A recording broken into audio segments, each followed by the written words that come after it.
సంక్షేమం ఎట్లా అమలు చేయాలి, లేకపోతే అభివృద్ధి ఎట్లా అమలు చేయాలి, లేకపోతే సామాజికంగా ఎట్లా న్యాయం చేయాలి, ఆర్థికంగా ఎట్లా న్యాయం చేయాలి, విద్యలో ఎట్లా న్యాయం చేయాలి, ఉపాధిలో ఎట్లా న్యాయం చేయాలి, రాజకీయంగా ఎట్లా న్యాయం చేయాలి, వీటన్నిటికీ ఒక లెక్క దొరుకుతుంది.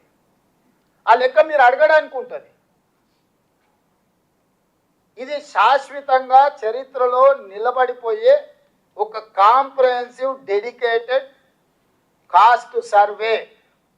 ఇందులో ఒక బీసీల లెక్క చేయలే, రెడ్డి లెక్క ఉంది, వెల్మోల లెక్క ఉంది, కమ్మోల లెక్క ఉంది, అయ్యగార్ల లెక్క ఉంది, సేట్ల లెక్క ఉంది, చిన్న చిన్న మేరీ, ఇప్పుడు మా రాజేందర్ వచ్చిన మేరీ కాకపోతే ఆరకట్క కావచ్చు, చిన్న చిన్న మైన్యూట్ కులాలు ఉపకులాలు కూడా మనం లెక్క తీసినాము. It is not that easy. No politician can take this type of risk. I have taken that because of my leader has committed something. I wanted to deliver that. మా నాయకుడు ఒక కమిట్మెంట్ ఇచ్చి నా కమిట్మెంట్ను ఫుల్ఫిల్ చేయడం, ఆయన నా మీద ఎంత విశ్వాసం ఎంత నమ్మకం ఉంటే నన్ను రాష్ట్రానికి ముఖ్యమంత్రి చేయమని ఖర్గే గారు రాహుల్ గాంధీ గారు నిర్ణయం తీసుకొని ఉంటారు. 100% నా మీద విశ్వాసం నమ్మకం పెట్టినరు ఖర్గే గారు రాహుల్ గాంధీ గారు. అంటే ఈరోజు దాన్ని నిలబెట్టుకునే బాధ్యత నా మీద ఉన్నది. అందుకే ఈరోజు లాభ నష్టాలను బేరీజు వేయకుండా, రాజకీయ ఒత్తిళ్లను లెక్క చేయకుండా ఈరోజు ఈ లెక్కలన్నిటిని కూడా నేను పక్కగా తీసిన మిత్రులారా. ఇది క్యాజువల్గా జరగలే. ఎన్నో రివ్యూస్ మీటింగ్స్, ఎన్నో ఇన్స్ట్రక్షన్స్, ఎన్నో ఫాలోఅప్లు చేసి ప్రతి కలెక్టర్తో నేను మాట్లాడిన, కలెక్టర్స్ కాన్ఫరెన్స్ చేసిన, కలెక్టర్లను ఇక్కడికి పిలిచి కలెక్టర్స్తో కంప్లీట్గా ఇంటరాక్ట్ చేసిన, అన్ని కలెక్టర్లను ఎట్లా చేయాలనేది అందరు ఆఫీసర్లు నేను పర్సనల్గా సెక్రటేరియట్ పిలిచి గంటల కొద్దీ కూర్చోబెట్టి వాళ్ళందరికీ సూచనలు ఇచ్చి, ఎక్కడ కూడా మిస్టేక్ జరిగితే అసలు ప్రభుత్వం ఎవరిని స్పేర్ చేయదు, ఎవరిని క్షమించదు అని చెప్పి వాళ్ళందరినీ కూడా ఒక క్రమశిక్షణతో కూడుకున్న కార్యాచరణతో ఈరోజు ఈ లెక్కలు తేల్చినాము.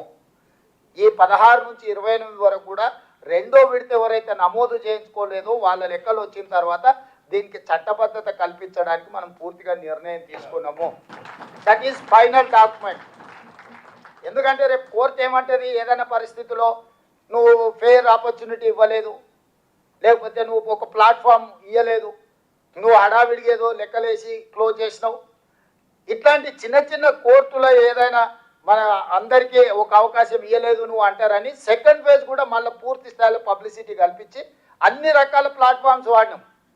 అప్పుడు మనం ఇండ్ల దగ్గరికి పోయినాం, అప్పుడు మనం అధికారులను పంపించినాం, ఇప్పుడు ఆన్లైన్ ఇచ్చినాం, వాళ్ళకు టోల్ ఫ్రీ నెంబర్ ఇచ్చినాం, గవర్నమెంట్ ఆఫీసులలో ఇచ్చినాం, అన్ని రకాల ప్రక్రియలు మనం తీసుకున్నాము.